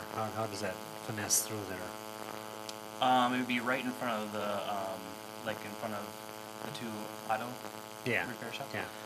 It would be right in front of the fence there, is the right of way line. So right in, what do you mean right in front, right to the Closer to side? Highway 19. Okay. Yeah. There would potentially have to be some, I know that there's some utility lines that run underneath the ground and stuff, so that they would have to work to see how to realign those. Right, but the plan is generally to be on the north side of the fence. And there would have to be a little bit of grading work done. Yeah. I'm gonna be selfish, I'm gonna ask, so I have an issue because my entire parking lot, that's my snow storage. Everything from Industrial Drive gets plowed into my parking lot. I have nowhere else to put snow but other than in that ditch. And there's times where, I've had to pay the city to come down and blow that snow out of there. So, I was already running through, I know this is a proposal, but it's one of those things. Whether if I had to move my snow past that, would this driveway, or this walk path, would it be built of a construction that I wouldn't, if I drove across it with a plow truck, I wouldn't be destroying it? Or if I pushed it up there, would the city be removing the snow? So, it's a big challenge for me because of, and I'm only one person, but it can be a significant cost incurred. We could move the trail to the north side, however, then you need a culvert to get, or a bridge to get back over. That's the only reason that's on the south, No, the south side. I understand, and I'm not saying it's a bad deal. It just, that's a situation that I immediately identified. Another option could be to, not push the trail all the way to the southern right-of-way, and, maybe it's on the, between Highway 19 and Heath Creek. I'm not following you. What did you? Well, what the way that Ben just explained it is that we would push that trail all the way to the south side of that Highway 19 right-of-way. Yeah. Well, if you just put it between Highway 19 and the ditch, Oh, in the ditch. you'd still have that whole south bank of Heath Creek for storage, snow storage. So you'd still be able to push it to the north. It would be closer to the shoulder of the road. Closer to Highway 19. Okay. I want to say almost like a sidewalk, You're but talking about on the north side of the ditch then, right on the Yes, shoulder? Right. correct. Yeah, like I said, I wasn't pushing for that right now, but it was just, that was the first thing I wonder how MinDOT would look at that. We'd have to probably have a Well, guardrail or something. I was just gonna say, I wonder when that roundabout would eventually come in, if that whole section would get urbanized up to the next stop sign to the east. At that point, then that trail could go. Well, and there's no guarantees that MinDOT's going to approve a permit right of way Right, yeah. anyway. Right. Well, I guess I think the point, we should just analyze what solutions are available. I mean, maybe it is, we move the snow or something, Maybe that's just an agreement you have to. Yeah, I'm like I said, I'm not opposed, and I know this is a proposal for a grant. Right. But I just wanted to, kind of throw that out there. I meant to talk to you, talk to staff privately about it, but I just ran out of time. But it was, one of those things, that's just the hardship for me. I'm one person, and I can't hold up progress on my end, but. That certainly can be something that can be worked with. Right, yeah. The trail designs now are 2 bus, 5 to 7 ton capacity. Just because of the maintenance of what you Yeah. Well, I just think that's gonna become such an important link, with the police station up there, Dollar General, and the clinic, and, eventually maybe, City Hall, or people go out and Because there's work a or campus, whatever. in the future, Right. going up there. I think it's important we try to accomplish that. Buy me out, huh? Whatever you want. Put the trail wherever you like. Can that be part of the grant submittal? Right. Arizona looks good. I don't care about snow removal then. This has been a link that we've identified probably 10 years ago. Right. Russ, at one point you had wanted to do some sewer water through there also. I'm actually have Nick looking at, there's a water main that's supposed to go from Industrial Drive to 50th Avenue, and that's something that I'm looking at for next year's budget. With this project, we definitely want to have that done at the same time. Yep. That was part of the original plan for our, road, the fire code. To loop that, You mean to loop it, what you're saying? It's on 15th, didn't they go across Highway 19 also? There is a stub across Highway 19, but we don't have a loose system. There's only one feed to all of that. So if there, when there is a problem, this looping, and then we're gonna have a very large part of our community out of water. Right.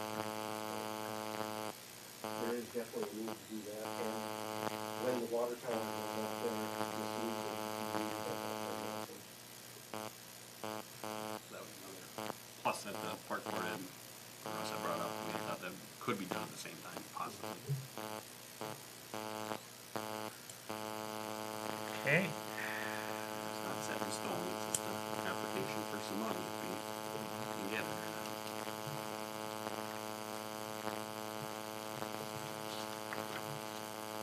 okay, I'll entertain a motion. I move we approve. Motion by Councilman Kadada. Second by Councilman Webb. Any further discussion? All those in favor? Aye. Opposed? Motion carries. Consider approval of a quote in the amount of $33,323.20 submitted by Underground Technologies for jetting and televising the sanitary sewer in the northeast and northwest sections of Lonsdale. Mr. Blesak. Mr. Mayor, City Council, this would be the second year that we are in this program. We originally thought it would be a 4-year program, but the way things are coming in, we're hoping to have the whole town done in 3 years. That all our sanitary sewers will be jetted and televised. We did send out proposals to 7 companies. 7 companies actually brought us back responses. The information is all in your packet for all of the contractors. There was $50,000 budgeted, 25 for televising, 25 for cleaning, sanitary sewer. The bids came in, we are recommending Underground Technology. That bid came in at $33,323.20. They were the low bidder, and we are confident that it will work. Last year, we had a different contractor that came in low. Also, we tied the next council agenda to the bidding process, which is going to save us some money because tied it together with them doing the jetting, draining the manhole, and we're going to do the inspection at the same time. So that is lessening the next project because of that. So it turns out good that the both contractors, or the same contractor came in low on this bid. So that's one benefit of the train station. So I would recommend going with Underground Technologies for the televising and jetting of our sanitary sewers for 2022. What area are you doing this in? This will be all of the northeast and northwest this year. Last year we did everything in the south.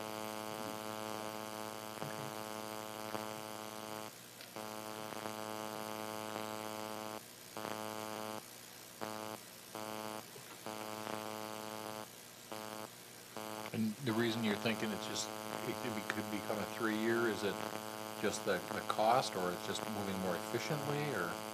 We're getting more done for less than we assumed we were going to get done on this project.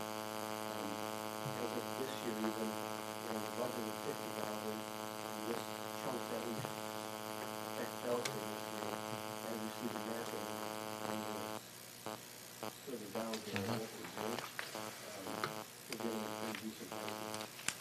Okay. The amount of work we're getting done. It's coming in under budget.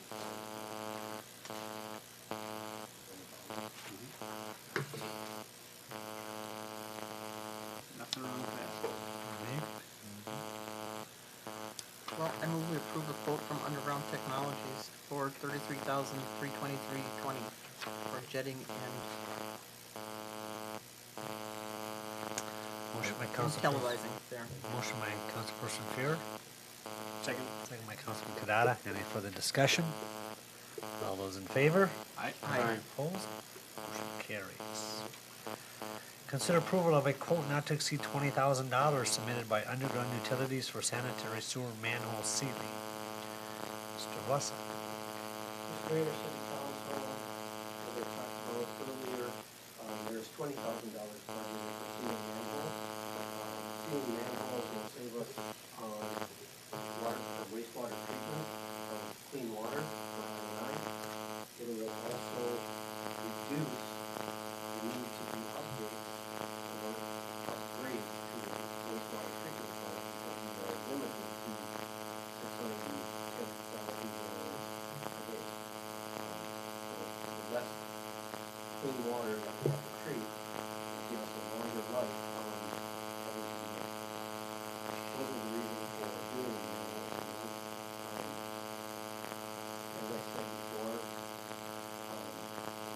technologies, as they do the jetting, they will be doing the inspection as they go. So then they have a plan to come back and they'll know which manholes to have to go and attend to. Instead of coming in and just going manhole, manhole, manhole to find them.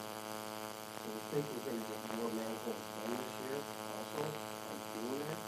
So they're estimating 45 manholes for the not to exceed 25. And that's just a standard grout that they do, that's not like a rubber line or anything like that, correct? Is this something that, and I think I've asked this in the past, is this something that we could do when we do a recon project? So that, so it's, one neighborhood is completely done, we aren't coming back a couple of years down the road to do this? Yes, you could do that. The thing with sealing manholes is every year you can go back to the same manhole and you might seal the bottom joint, and then down the water comes up, you might have to leave it the next joint. So it doesn't, you're sealing that manhole where it's leaking at the top. Okay. And that groundwater will build up because it's leaking out, so it will go to the next joint following it. So it's always an ongoing practice to go back and check on it to make sure. Even if you do it in 1 year, doesn't mean you're gonna be done there. Okay, not a one and done Show type up thing, on okay, the spot. all right, thanks. So it's not effective to just seal all the joints all at once? Or is there enough movement of all the components? They only seal what they can tell us on the manhole itself. Yeah, when we look at recons, we do look at all the manholes, and we'll do an internal chimney seal on them when we in the area. But as Russ said, those do last for a while, but they don't last forever. We do look at all those to make sure we're addressing them during the recons. And the recons that we are in right now, those have been sealed in the past. So that's part of the reason that we need to look at those this month. So if we did find something through the investigation before the recon, we would tie that into this. So if you had a really dry year, you might not have anything leaking. You could check it and then you could have a monsoon the next month and you missed it. Last year, we did not spend our budgeted amount because we were not finding leaks because we had to spend. We come in under budget last year just because we weren't finding any leaks. I think it's a good program to continue yeah, on, yeah, unfortunately. For sure. I'm good with it, I just was trying to wrap my head around some of the, I move we approve a quote not to exceed 20,000 submitted by Underground Utilities for sanitary sewer manhole sealing. Second. Motion by Councilman Kadada, second by Councilman Webb. Any further discussion? All those in favor? Aye. Opposed? Motion carries. Consider approval of a quote in the amount of $18,150 submitted by Busho Enterprises LLC for hauling and spreading of biosolids. Mr. Wesson. This is a twice-a-year need for our wastewater treatment plant.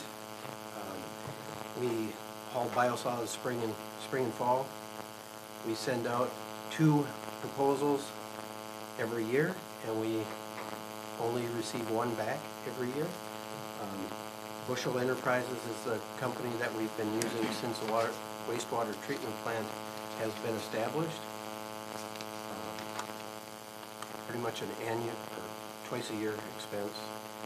Bushel Enterprises the price has gone up, as is fuel, so that's what's really driving this price to go up. I would like you to approve Bushel Enterprises for the hauling of the spring biosolids. I don't recall last year, but I don't think it's a ton up from last year, is it? It all depends because it's based on 400,000 gallons, and usually we're not that high, so it usually comes down from that original quote. But we always bid it at the 400 just in case. again, my same question, will be done after road restrictions? That would be the plan. Otherwise, we will abide by the 7-ton road restriction from the treatment plant. Does that increase the cost if you needed to, because you'd have more trips? It may increase the cost because of the trips, yep. Usually road restrictions come out before you can get in the field, but goes hand in hand. I move we approve a quote from Busho Enterprises for hauling biosolids. Motion by Councilperson Fuhr, Second. second by Councilman Palava. Any further discussion? All those in favor? Aye. Opposed? Motion carries. Consider approval of resolution 2022-24, a resolution accepting a donation from River Country Cooperative. Mr. Erickson. Thank you, Mayor, members of the council. River County Cooperative donated $3,000 to the Lonsdale Fire Department. We had a couple donations made at the last council meeting. We've got to, when donations are made, we've got to accept them by resolution, basically stating out what the purpose and intent is, so everyone's on the same page as far as the use of the funds. By approving resolution 2022-24, the city council would be accepting the donation in the amount of $3,000 and acknowledging that it would be used to assist with the purchasing of equipment for the fire department. The fiscal impact to the city, since the city pays just over 36% of the budget, it would in theory have about $1,100 savings to the city of Lonsdale. So, staff would recommend approval of resolution 2022-24. So moved, with our thanks. Yes. Motion by Second. Councilperson Fuhr, second by Councilman Kadada. Any further discussion? All those in favor? Aye. Opposed? Motion carries. Yeah, reiterate the thank you. It's very, very nice they donate to the fire, to the city.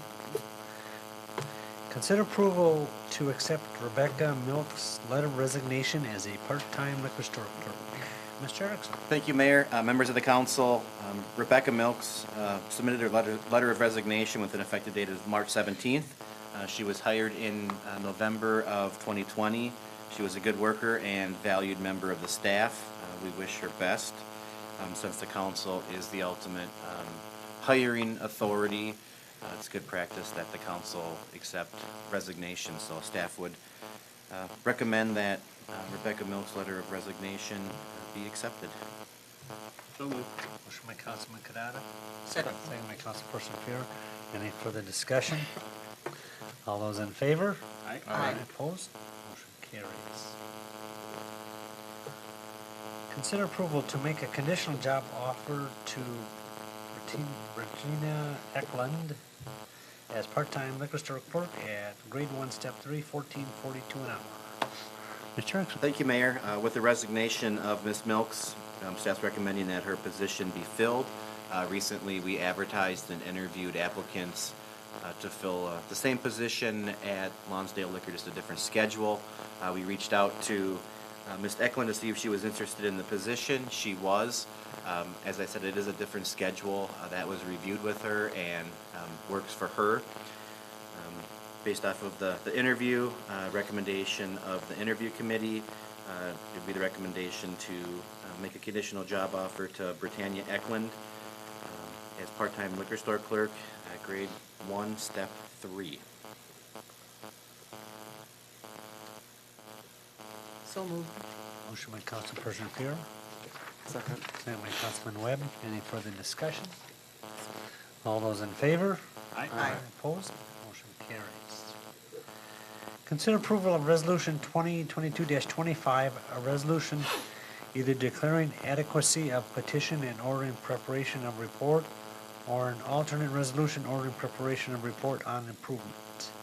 Mr. Erickson. Thank you, Mayor, members of the council. This is follow-up from the discussion that was held at the February 24th work session. At that time, it was staff was directed to comply or follow the 429 process, so any affected property owners retain the right to appeal any potential assessments. There's two options that the council can pursue, and that would be declaring adequacy of petition and ordering the improvement. Basically, by approving that resolution, the project would be contained to what was submitted in the petition, and that was repaving the alley. The other option, and the option that the council chooses when initiating street reconstruction projects, is adopting a resolution ordering preparation of report on the improvement. And then going down that route, it provides more, allows the scope of the project to potentially be expanded to include water, curb and gutter, things like that, more than what was specified in the petition. I guess just at this time, it would be staff's recommendation to adopt the resolution ordering preparation of report on the improvement. Just in case if at some point in time, I don't see the city recommending an expansion of the project, but as we're going through design or coordinating with property owners, there may be the desire to, oh, we didn't think about that. Yeah, that would be nice. We would have that flexibility to incorporate what they may want in addition to just repaving. Would this, in the past, and correct me if I'm wrong, in the past, if a neighborhood petitioned for a road, it's 100% assessed to those property owners, or is that a different situation? We haven't, I don't know if we've I can had. recall in Florida Street, that was the case for a portion of it. I don't remember what that petition part was. And then they have 50%. Right. Yeah, I guess when it actually came to doing that, I think that was phase 2 of Area 5. I don't believe that was assessed 100%. No, it wasn't. It wasn't. So I'm not sure if there was a petition to bring it up to the prior condition previously, or... But that raises a good point, though. So, if they're petitioning for an improvement, what is a prorated share? Is it gonna be the per lot, per foot? All I can do is go back to what we've done in past projects. And for alleys, only businesses have been assessed. And that is ranged from, I think, $40 to $45 a square foot. Well, we didn't do any business alleys last year or this year. So just going from the 12.5 to the 14, I think it's 10 or 12%. I think we were just under $40 a foot for alleys. So whatever, 10 or 12% on top of that, just to keep that proportionate, to the overall, for the per unit assessment, increase proportionate for the alleys as well. If it was that $40 to $45, you'd be looking at 2 properties being assessed about $5,000. At the time when First Avenue Northeast was reconstructed, it was proposed to do the alley, and it was taken out of the project because it was too expensive for those residents. Correct me again if I'm wrong. I would have to go back. I don't know if it wasn't included, because actually First Avenue was added to the because initially Area 5 was south of Highway 19, and we actually did add that one block. Yep. Section of First Avenue Northeast. Right, and we were gonna do the alley, but a couple of residents were Yep. pushing back really hard at the time, so we pulled the alley from the project. Yeah, I'm pretty certain that could that's be. how it went down. Because many of them didn't even want the street done. Yes. Right. Yes. Yeah. Right. Another reason was originally when we looked at the alley, we were just gonna pay for what was there. And staff had discussion at that time of doing the year that we would rather not do done that way because of traffic and garbage trucks that we think that would destroy them. Because of the public. So we need to keep the standard that we are doing now, or a 7-point standard. I think that was part of it too. So do we have all the residents on board? Just what was signed by the petition. Okay, just 2. And without having a formal, something formally adopted by the council, I haven't pursued this until there was actually something, hey, here's what was approved, here's where we're going with this. You know, if you use that First Avenue Northeast as an example, you know, there's an alley to the west of that. You know, those residents were not assessed for, those residents were not assessed for that alley. The businesses on North Main were.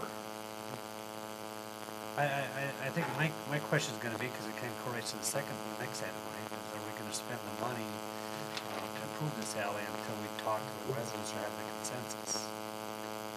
Nice to see if they're on board, you know, for the cost share. Before we spend the money? Yeah, it concerns me that we would be on the hook for so much of it when the persons who have signed here, one of them's not gonna be assessed anyway, so, I mean, why would you not sign?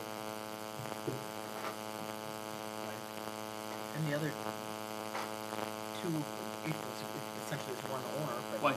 you know.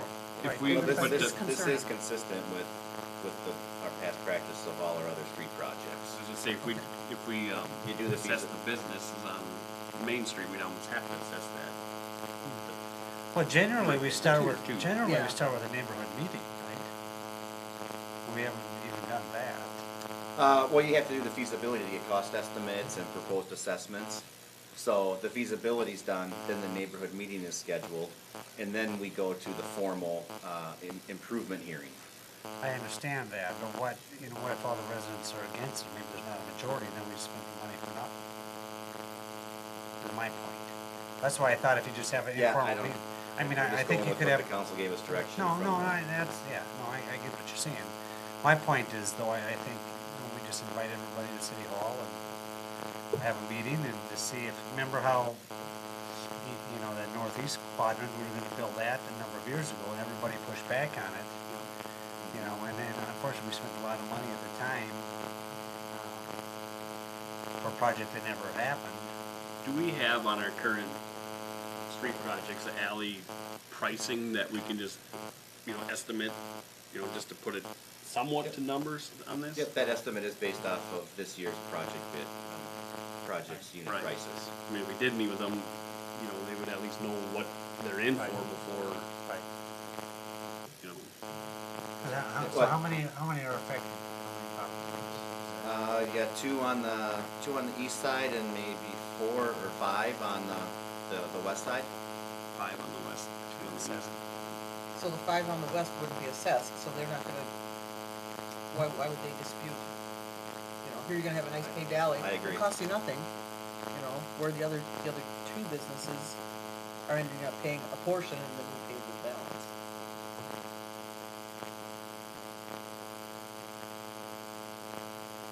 But that's been done in conjunction with the project. This is not. Right, this is a its own- standalone. Yeah, that's its own monster.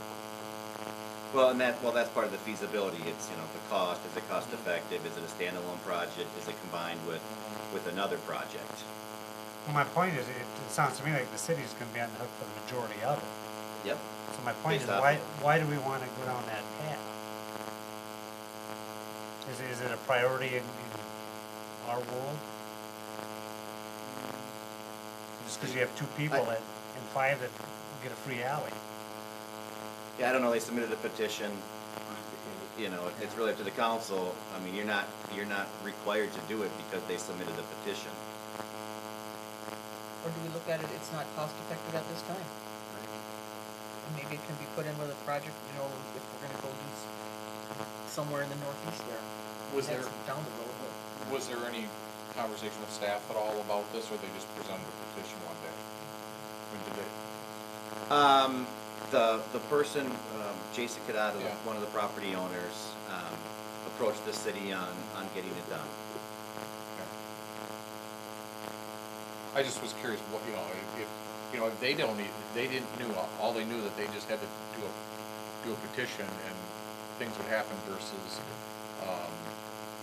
you could be responsible, what responsibility level you would have or anything, That has been, that was made clear? that there would be assessments. Okay, all right. And all I could go by is what was assessed in the past. so I Well, said, I at don't a know, you know, minimum, you must have a this is your preliminary cost. estimate, I mean, what's this alley construction, is it 50 grand? Is it- 45,000, I believe. Yeah, it's about 45,000. Right, and now with the price of oil, we're saying the project's probably gonna be higher than that. I guess my point is, why do we wanna spend 50 grand and 60 grand, you know? Yeah, you certainly don't have to. I mean, you know, obviously, like Cindy said, if you're 5 residents, you get a free alley, it doesn't cost you anything. You know, of course, you'd be for it. We have talked about doing a standalone project with our reconstructs after we get, it'd be the reconstruct this year, and then moving forward, finishing up the other streets, and then the year after that, possibly doing just an alley reconstruct. That was talked about, finishing all the other alleys that didn't get done, and that would be included at that time, is one of the Yeah, no, I conversations. get that, and this would be part of the budget meetings. I mean, we've actually talked about not even doing any projects this year and focusing on the trails. You know, and then we talked about doing the north, and I think, I don't know, you know, I just think that it kind of goes back to what Kevin said, you know, they could have had it the first time around, and everybody pushed back, and now all of a sudden, you know, you get 2 people that want it, and I don't know if you want to spend 60 grand. Maybe you should take the term standalone out of it, because I think it's being used 2 different ways. One is, yes, it's a standalone project, but the whole thing, this was not on our pavement rating index or anything at all. It wasn't on our radar at all. So it was, what's that? Yeah, but it wasn't on our radar to deal with at all. It was, Well, even the 60 grand, I mean, Yeah. where's the budget? Yeah. I mean, we're pretty focused on budgeting for everything else, you know. I think at a minimum, it gets pushed back to our budget hearings and see, you know, let's figure out how we're gonna pay for this, and if it really is a problem. You know, it's hard when 2, 3 years ago they could have had it. Right. It would have been done. Right. But, you know, to do it as an overall alley reconstruct, you know, in the next 5 years or whatever, with other alleys, that may be a way to look at it. I mean, I do think we need to get our budget, to our budget meetings to decide what is gonna be our priority for the next. In not doing it, it doesn't prohibit them access to their property. No. Because the one has access off of 19 and the other one has access on Second. I don't think Chris has any stalls. He does have. Does he? an Okay, I exit- haven't gone down that exit far on the entrance alley, there, so, okay. It's getting to be in, you know, in the next 4 or 5 years for sure, it will be, its life will be done, but. It's just, but with Jason's business growing so much and Chris's business, it's too bad they couldn't end up in you got 50 acres up at the hill, you know, you just, you get them all the tractors, but, you know, but it is what it is. I mean, I'm not, you know, and I don't, is it dust or what is it, just, There's bad cross slab that we can know in this gravel. It's blacktop gravel, mismatch right now, because of cross slab. And that sewer connection that went across there, that was dug up for that as well, if I remember, before Jason left. It wasn't in the alley. but I guess my point is there's a lot, I mean, you could put millings in there, you could chloride it, you could, you know, there's a lot of cheap things you could do I for think that. it's just because of everything else is Right, new there. Right. right. I think these 2 property owners, which I don't believe they were there at the time that No, I don't think they were. alley was Right. up to be done. Right. And I think it's more up to them to just finish off the project and Well, and I guess, you know, conversely, you know, maybe the assessments are a little different. Maybe they have to pay more if they're just driving the train on it. You know, there's things like that. I mean, Do we have an assessment policy, you know, like I referred to before? I know this, because when the Florida Street came in originally, there was, you know, the petition, then the petition left, and then that whole area got reconstructed, and it got included in the project. And I can recall if it was over 50% on the petition, that street would have been 100% assessed to the property I got do put remember back there's something in- going on. Yeah, and then it got put back into the project 2 or 3 years later. I think the point is, I don't think we're prepared to decide this tonight.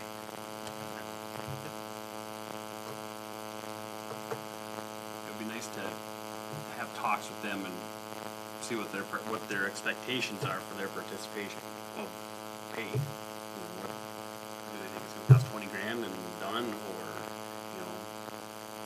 I mean, I think we'd all like to have our driveway Yeah. paid for $5 grand. Right. So, I guess, do you actually want a motion to table it, or do you want, just, we'll deal with it at budget meetings, or what would you like to see? Yeah, I guess if you're not gonna do it, I would just make a motion that you're not gonna do it at this time. And just, I don't wanna say put an end to it, but just make it clear what's happening. Well, I think, like I said, at minimum, you gotta get to budget meeting, decide how you're gonna pay for our share. I mean, there's no money, like you said, it wasn't even in the radar.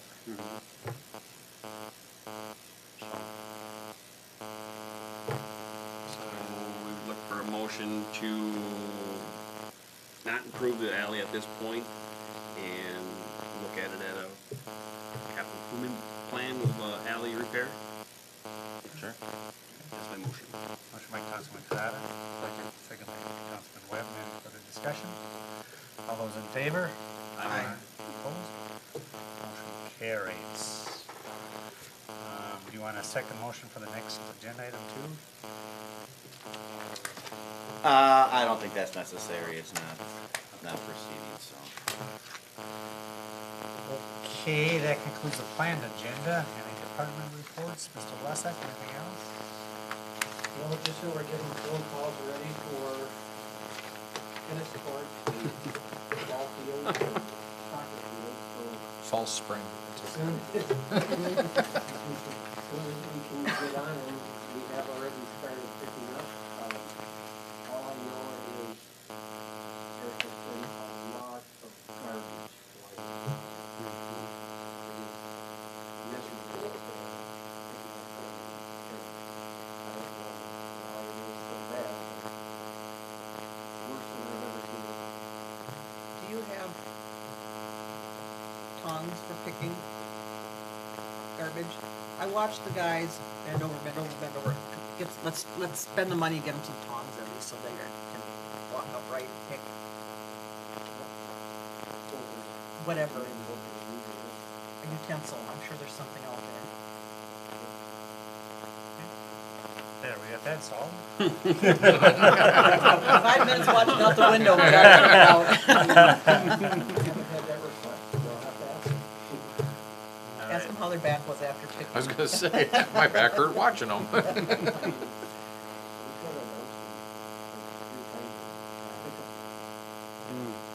We've also had, there's the dumpster at the J.C. Park, vacuum cleaners, box fans, I mean, the place, it was overloaded with not anything garbagey, like, also, like someone dumped out there, like they were moving or something, terrible, such abuse. It's really unfortunate that it's the situations like this. We have called addresses and sent police officers after that. There's two ways to look at it. Where's it gonna end up if it doesn't end up in our house like this? Well, we can find information would be. There's a lot to be said for putting stuff on the curb, putting a free sign on it. One man's Free treasure. stuff. Yes, exactly. All right, thank you, sir. Mr. Nick, anything else? Yeah, good evening, Mayor and City Council. Just let you know we're gearing up for construction for the 2022 project. We got a pre-con scheduled for next week, and then contractors indicated probably right after road restrictions are over is when they would start. Don't have a schedule yet, but we'll get that at the pre-con, and we can share that more information at the next meeting. That's all I got. Thank you, sir. Mr. Erickson. The HR committee, since the last meeting, interviewed for our wastewater operator. So that'll be coming to the city council at the next meeting. Attended Bryce County Administrators meeting. Kind of just focusing on what other people are doing, kind of trying to, balance budgets with costs increasing. discussing some of the other things that are going on in the county. Meeting with the police chief and the vendor for security at the new PD for cameras around town in our park system. Working on getting election judges for the May election. We're not soliciting new judges because there won't be any training provided. So I've sent information out to past judges for interest. Got the Omni, it's a new assisted voting machine, so I've got to attend training on that.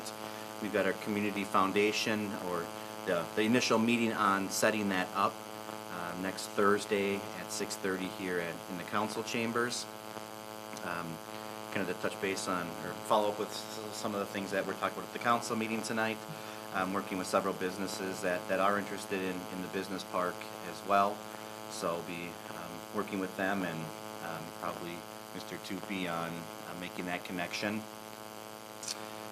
Also with the master seal plat and site plan that was approved, we're meeting with Rice County in a couple weeks to discuss abatement of the Rice County taxes to make that project more feasible for them.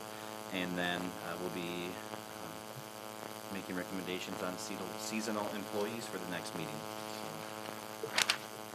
That's it. Thank you for all your work, sir. Appreciate it very much. Mr. Baker. Thank you for all your work. Councilman Webb. Yeah, I guess the big thing is the library board is looking at the library, I guess, is trying to change the fine proposal, or go to a no fine proposal. It's going to be on the next council agenda. I'm having Marguerite come and talk about that, because I think we might want to look at that, so. Okay. Yeah. Amnesty. Is that what it is? I'm just the messenger. Thank you, sir. Councilman Kadada. Planning and zoning met Monday, March 21st. Basically everything we talked about was on the agenda tonight, so nothing there. Our next meeting is scheduled for April 25th for planning and zoning, and parks as well. 6 o'clock for parks, 6:45 for planning and zoning. Okay, thank you for all your work, sir. Councilperson Pierre. The EDA met 2 weeks ago, and so we went over, updated on the business retention and expansion program. They were going to have a program about business succession. That was going to be on Tuesday, but there was not enough interest in it, so that got canceled. Coming up, though, will be the community foundation, as Joel mentioned. So there's some different things in the works. Thank you for all your work, and congratulations again for that guy you hang around with. Councilman Kalava. Really not much to touch on. Councilperson Fuhrer covered the EDA, and a lot of the PD stuff was covered already early in the evening, so don't have much. I don't have too much either, other than it'd be nice to get back to 2 meetings a month, right? So we can keep it. Wasn't too bad. No, it Over wasn't 2 too bad. hours. Got a lot done. Yeah. There is a chamber networking thing downtown though. Is it the 5th? I think in the morning. At Lonsdale Nutrition, Lonsdale Yes, Aces. Tuesday, yeah. Tuesday the 5th. So if anybody's around, they can come. She's got some really good health shakes, you know. That's why we're all so healthy in town. Anyway, that's enough fun for one Motion night. to adjourn. Motion by Councilperson Fuhrer. Second. Second by Councilman Kalava. Any further discussion? All those in favor? Aye. Opposed? Motion carries. This meeting is adjourned.